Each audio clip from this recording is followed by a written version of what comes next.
Kovai Cousins. இன்றைக்கி நம்ம பன்னீர் popcorn எப்படி செய்கிறதுன்னு பார்க்கலாங்க. இது செய்கிறது ரொம்ப ஈஸிங்க. பன்னீர் சாப்பிடாத குழந்தைங்க கூட இது ரொம்ப விரும்பி சாப்பிடுவாங்க.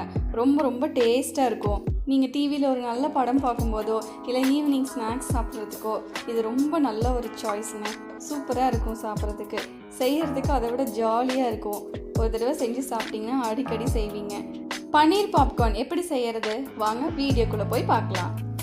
இதுக்கு முன்னாடி நீங்கள் கோவை கசின் சேனலை சப்ஸ்கிரைப் பண்ணினா எங்கள் சேனலுக்குள்ளே போய்ட்டு சப்ஸ்கிரைப் பட்டனை கிளிக் பண்ணிக்கோங்க.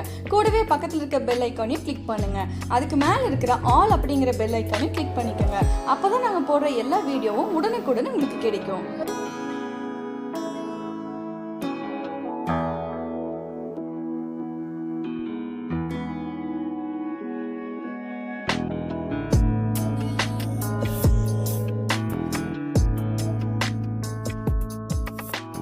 பன்னீர் பாப்கார்ன் செய்யறதுக்கு முதல்ல 200 கிராம்ஸ் அளவு பன்னீர் எடுத்து இந்த மாதிரி சின்ன சின்ன கியூபாக கட் பண்ணி எடுத்துக்கோங்க. இருக்கட்டும். அடுத்தது இதுக்கு தேவையான மசாலாவை நம்ம ரெடி பண்ணிக்கலாம். அதுக்கு இந்த மாதிரி ஒரு மிக்சிங் பவுலில் 1 டீஸ்பூன் அளவுக்கு மிளகாய்த்தூள், 1 டீஸ்பூன் அளவுக்கு காஷ்மீரி மிளகாய்த்தூள், காஷ்மீரி மிளகாய்த்தூள் இல்லைனாலும் பரவாயில்ல, 1 டீஸ்பூன் அளவுக்கு பிளாக் பெப்பர், 1 டீஸ்பூன் அளவுக்கு உப்பு,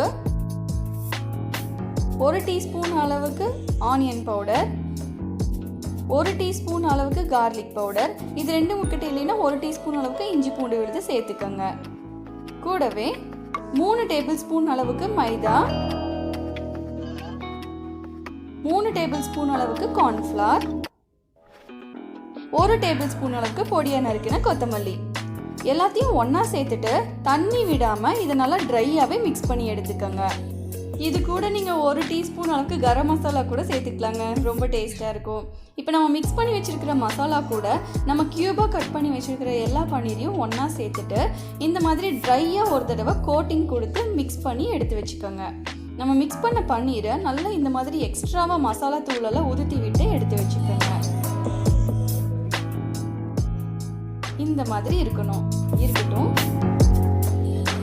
அடுத்தது மீதி இருக்கிற மசாலா தூள் கூடவே 1 டீஸ்பூன் அளவுக்கு சோயா சாஸ், தேவைப்பட்டால் கொஞ்சமாக உப்பு சேர்த்துக்கோங்க. ஏன்னா சோயா சாஸில் உப்பு இருக்கும்.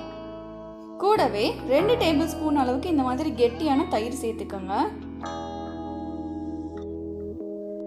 கூடவே கொஞ்சமாக தண்ணி, அதிகமாக தண்ணி சேர்த்துடாதீங்க, கொஞ்சமாக தண்ணி சேர்த்து இது நல்லா ஒரு பஜ்ஜி மாவு பதத்துக்கு நல்லா மிக்ஸ் பண்ணி எடுத்துக்கோங்க. நம்ம மிக்ஸ் பண்ணியிருக்கிற மசாலா இந்த அளவுக்கு இருக்கணும். இந்த கன்சிஸ்டன்சி கரெக்டாக இருக்கும். இது கூடவே நம்ம ஆல்ரெடி ஒரு கோட்டிங் கொடுத்து எடுத்து வச்சிருக்கிற எல்லா பன்னீரையும் சேர்த்து டிப் பண்ணி எடுத்துக்கலாம். இந்த மாதிரி ஒன்றா சேர்த்து நல்லா இதில் டிப் பண்ணி எடுத்துக்கோங்க. இந்த மாதிரி டிப் பண்ணி எடுத்துட்டு நான் இங்கே பிரெட் க்ரம்ஸ் கொஞ்சமாக வச்சுருக்கேன், அதில் சேர்த்துக்கலாம்.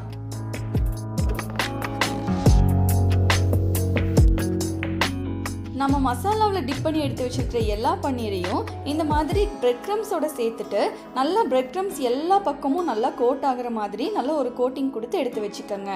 இது சாப்பிடும்போது ஒரு நல்ல கிரன்ச்சியான ஒரு டெக்ஸ்சரை கொடுக்குங்க.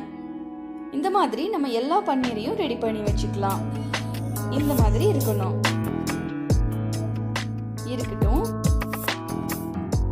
அடுத்தது நான் இங்கே ஒரு இரும்பு வடசட்டியில் நம்ம பன்னீரை சேர்த்து பொரிச்சு எடுக்கிற அளவுக்கு எண்ணெய் சேர்த்துருக்கேன்.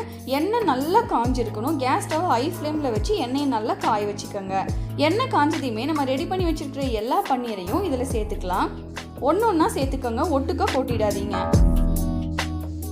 இந்த மாதிரி நம்ம ரெடி பண்ணி வச்சுருக்கிற எல்லா பன்னீரையும் எண்ணெயில் சேர்த்ததுக்கு அப்புறமா இதை நல்லா பொறுமையாக கலர் மாறி கிறிஸ்பி ஆகிற வரைக்கும் விட்டு நம்ம வேக வச்சு எடுத்துக்கலாங்க. நீங்கள் பன்னீர் எல்லாத்தையும் ஒன்றா சேர்த்ததுக்கு அப்புறமா கேஸ் ஸ்டவ்வை மீடியம் ஃப்ளேமில் வச்சுக்கோங்க. மீடியம் ஃப்ளேமில் வச்சுட்டு இதை அடிக்கடி நல்லா ஜென்டலாக திருப்பி விட்டு வேக வச்சு எடுத்துக்கோங்க. எல்லாத்தையும் ஒட்டுக்க போட்டு கிளறிடாதீங்க. இந்த மாதிரி நல்லா ஜென்டலாக திருப்பி விடுங்க. எண்ணெய் நல்லா காஞ்சிருக்கணும். எண்ணெய் காயிலின்னு நம்ம சேர்த்த மசாலா எல்லாமே பிரிஞ்சு வந்துடுங்க. அதே போல் இதில் நம்ம சேர்த்துருக்கிற எல்லா மசாலாவுமே நம்மளுடைய விருப்பம் தாங்க. உங்களுக்கு இது கூட வேறு என்ன மசாலாவை சேர்க்கணும்னு தோணுதோ நீங்கள் சேர்த்து எடுத்துக்கலாம். டேஸ்ட் ரொம்ப நல்லாயிருக்கும். இப்போது நம்ம சேர்த்துருக்கிற எல்லா பன்னீருமே நல்லா கிறிஸ்பியாகி கலர் மாதிரி நல்லா வெந்துருச்சு. இப்போ கேஸ் ஸ்டவ் ஆஃப் பண்ணிவிட்டு நம்ம எடுத்துடலாம். அவ்வளோதாங்க, சுட சுட நல்ல கிறிஸ்பியான டேஸ்டியான பன்னீர் பாப்கார்ன் ரெடி ஆயிருச்சு. இது செய்யறதுக்கும் சரி சாப்பிட்றதுக்கும் சரி ரொம்ப ஜாலியாக இருக்குங்க. ஒரு தடவை செஞ்சு சாப்பிட்டுட்டு எங்களுக்கு எப்படி இருக்குன்னு கமெண்ட் பண்ணுங்கள். கூடவே லைக் பண்ணுங்கள், உங்கள் ஃப்ரெண்ட்ஸுக்கும் ஷேர் பண்ணுங்கள். பக்கத்தில் இருக்க பெல் ஐக்கானையும் கிளிக் பண்ணுங்கள். அப்போ தான் நாங்கள் போடுற எல்லா வீடியோஸும் உங்களுக்கு உடனுக்குடன் கிடைக்கும். இதே போல் வேற ஒரு நல்ல வீடியோவில் உங்களை மீட் பண்ணுற வரைக்கும் பாய் பாய்.